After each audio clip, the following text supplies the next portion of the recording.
Welcome back, all of my low carb friends, and for those of you who are new here, welcome. Cookies are probably one of the most favorite desserts of all time. I mean, they're fairly inexpensive to make. You can make so many different kinds, and a little bit of them goes a long way.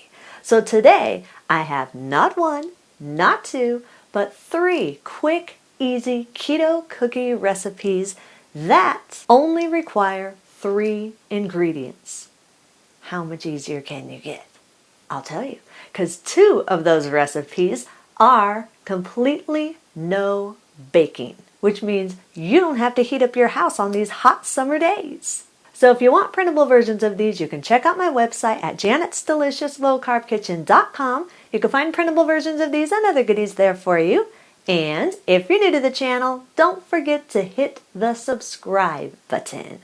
Also, right next to the subscribe button, there's a little bell. Make sure you click that notification bell. That way you can be notified every time I put out a new video. And while you do that, let's get cooking.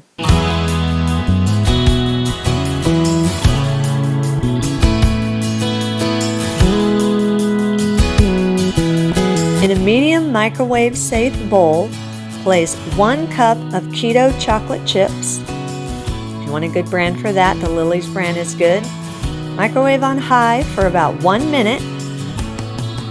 Stir the chocolate chips. They should be starting to melt. Then place them back into the microwave and microwave on high for another 30 seconds or until the chocolate chips are fully melted. Once they're melted, use a fork and stir them. Make sure they are fully, completely melted, that there's no lumps. Then add a ½ cup of peanut butter. If you're allergic to nuts, you can use sunflower butter or pumpkin seed butter or any other type of seed butter. Microwave on high for another 30 seconds or until the peanut butter is mostly melted.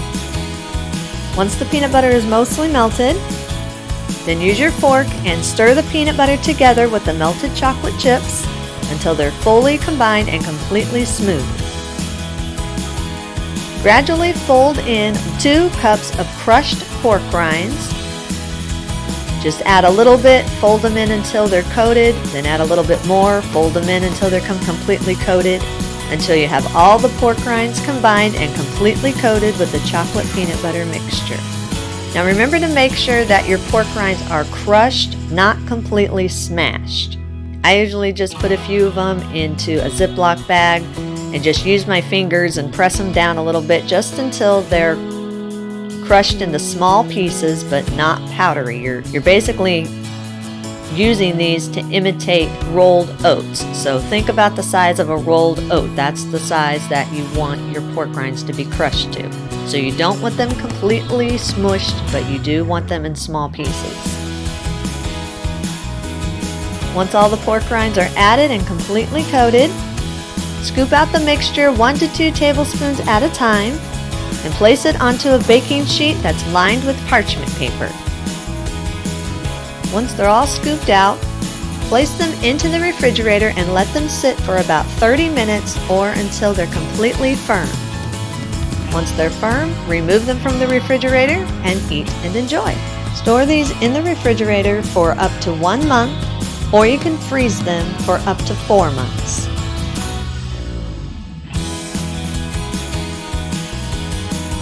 In a large mixer bowl, combine a ½ cup of softened butter.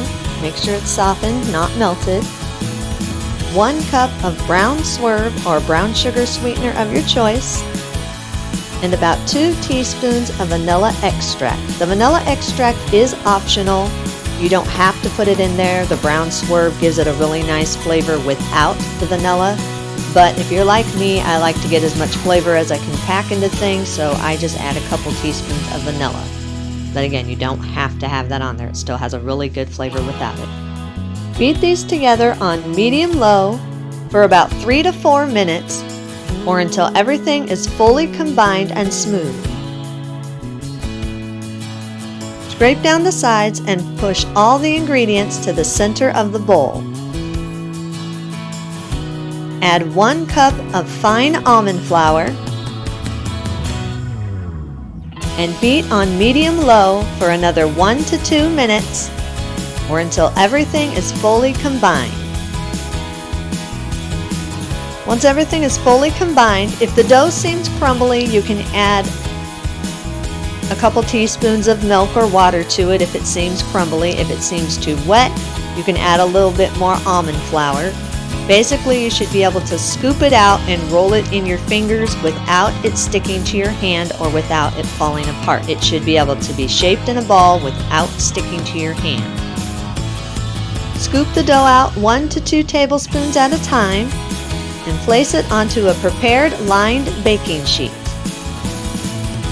Press the dough into tight balls, and if you want to, you can roll the balls into some sprinkles or into some cinnamon and swerve topping or any type of topping that you'd like to put on there if you want to. You don't have to, it tastes great without a topping, but if you want to, you can do that right now.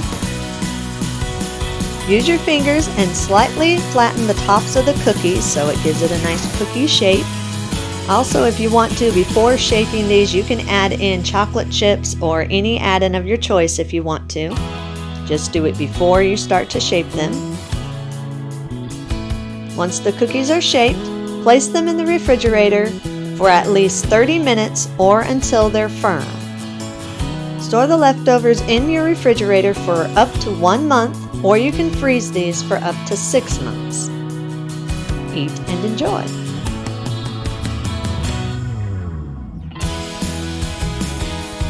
Preheat your oven to 350 degrees. Line a large baking sheet with parchment paper. In a large mixing bowl, add 1 cup of peanut butter.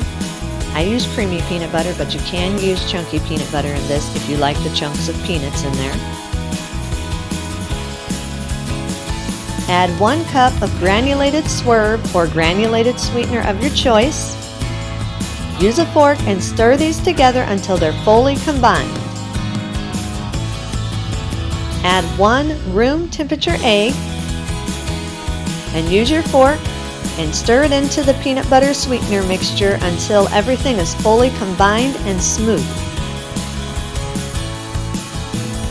Scoop the mixture out 1 to 2 tablespoons at a time onto the lined baking sheet. Then press the dough together to create tight balls.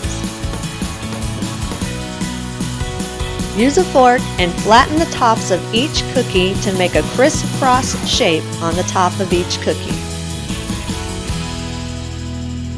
Place the cookies in the oven and bake them at 350 for about 6 to 8 minutes or until they're lightly golden around the edges.